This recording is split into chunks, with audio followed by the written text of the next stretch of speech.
5 to 10% നിയന്ത്രിക്കാൻ പറ്റുന്നതോ 95%. Madam നേരത്തെ ഇവിടെ പറഞ്ഞു കഴിഞ്ഞു, ക്യാൻസറിനെ ഇപ്പം ഏത് ഗണത്തിലാണ് പെടുത്തിയിരിക്കുന്നത്? ലൈഫ് സ്റ്റൈൽ ഡിസീസ് തന്നെയാണ് ക്യാൻസർ.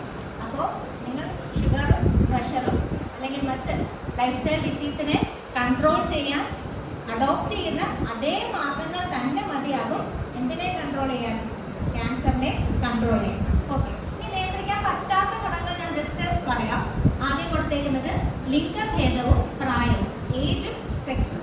പ്രായം കൂടുന്തോറും ക്യാൻസർ വരാനുള്ള സാധ്യത തീർച്ചയായും കൂടുതലാണ്. പ്രായം കൂടുന്തോറും ഷുഗറും പ്രഷറും വരാൻ സാധ്യത കൂടുതലല്ലേ?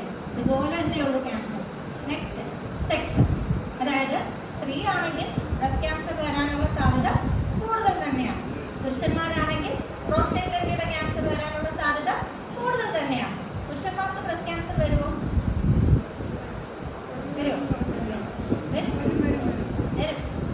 ലെസ് ദാൻ 1% ആണെന്നേ ഉള്ളൂ. അങ്ങനെ വരുന്നുണ്ട് എങ്കിൽ നിങ്ങളുടെ ജനറ്റിക് പരമായിട്ട് കുറച്ച് പ്രശ്നങ്ങൾ ഫാമിലിയിൽ ഉണ്ടാകാം എന്നുള്ളതാണ് ഓർക്കേണ്ടത്. കോമൺ അല്ല, 1% താഴെ വരുന്നുണ്ട്. ഓക്കെ, അത് വിടാം. നെക്സ്റ്റ് വ്യക്തിഗത ക്യാൻസർ ചരിത്രം, അതായത് ഒരിക്കൽ ക്യാൻസർ വന്ന ആൾക്ക് വീണ്ടും ക്യാൻസർ വരാൻ റിസ്ക് കൂടുതലാണ്. കുടുംബ ക്യാൻസർ ചരിത്രവും ജനിതകവും, ഫാമിലിയിൽ ക്യാൻസർ വന്നവർക്ക് അല്ലെങ്കിൽ ഫാമിലിയിൽ ക്യാൻസർ ഉള്ള ആളുകളുണ്ട് എങ്കിൽ നമുക്കും ക്യാൻസർ വരാൻ റിസ്ക് കൂടുതലാണ്. മാസമുറയിലെ പ്രശ്നങ്ങൾ ഞാൻ പറയുന്നില്ല, അത് നോർമലായിട്ട് വരുന്ന കാര്യങ്ങളാണ്. നേരത്തെ മാസമുറ വരാം, അതായത് 12 വയസ്സിന് മുന്നേ മെനോർക്കി വന്നിട്ടുള്ളവർ, മാസമുറ വന്നിട്ടുള്ളവർ. ലേറ്റ് മെനോപോസ്, വൈകി നിൽക്കുക, നമ്മുടെ മെൻസസ് നിൽക്കുന്നതിനാണ് മെനോപോസ് എന്ന് പറയാം. 50 വയസ്സിന് ശേഷമാണ് നിങ്ങളുടെ മെനോപോസ് നിന്നത്. 12 വയസ്സിന് മുന്നെയാണ് നിങ്ങൾക്ക് ആദ്യമായിട്ട് ആർത്തവം വന്നതെങ്കിൽ നിങ്ങൾക്ക് ഏത് ക്യാൻസർ വരാനാണ് റിസ്ക് കൂടുതലെന്നറിയാം? നമ്മൾ കോമൺ ആയിട്ട് പറയുന്ന ബ്രസ്റ്റ് ക്യാൻസർ തന്നെ വരാനാണ് റിസ്ക് കൂടുതൽ വരാൻ.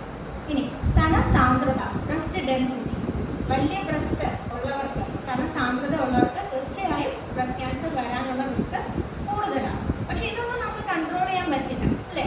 അതെല്ലാം നമ്മൾ പറയുന്ന പോലെ പാരമ്പര്യമായ കിട്ടിയ കുറച്ച് കാര്യങ്ങളാണ്. അപ്പോൾ അതിനെപ്പറ്റി നമ്മൾ ബോധേഡാവണ്ട, കാരണം അതൊരു 5 to 10% ഉള്ളൂ. അതിൻ്റെ ഇപ്പുറത്തുണ്ട് നമുക്ക് കൺട്രോൾ ചെയ്യാൻ പറ്റുന്ന കുറേ കാര്യങ്ങൾ.